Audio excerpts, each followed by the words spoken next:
ছাত্র জনতার গণ অভ্যুত্থানে ক্ষমতাচ্যুত শেখ হাসিনাকে পুনরায় বাংলার মসনদে ফেরানোর জন্য ভারত ক্রমাগত ষড়যন্ত্র করে যাচ্ছে বলে অভিযোগ করেছেন জাতীয় গণতান্ত্রিক পার্টির সহসভাপতি ও দলীয় মুখপাত্র রাশেদ প্রধান।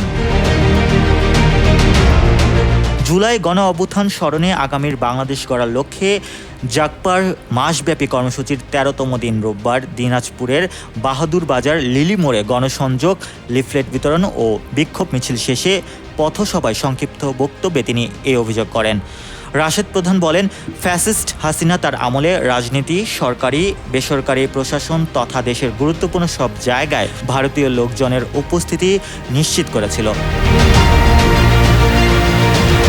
কিন্তু হাসিনা মুক্ত বাংলাদেশের জনগণ সেটা আর হতে দেবে না। দেশের স্বার্থে বাংলাদেশের জনগণ এখন ঐক্যবদ্ধ। আগ্রাসনের বিরুদ্ধে তারা আজ সোচ্চার। তিনি আরও বলেন, ছাত্র জনতার উপর গণহত্যার নির্দেশদাতা হিসেবে অবিলম্বে শেখ হাসিনা ও তার দোসররা এবং সন্ত্রাসী সংগঠন আওয়ামী লীগের বিচার করতে হবে। এটা দেশবাসীর দাবি। মোহাম্মদ রাসেল, নিউজ 21।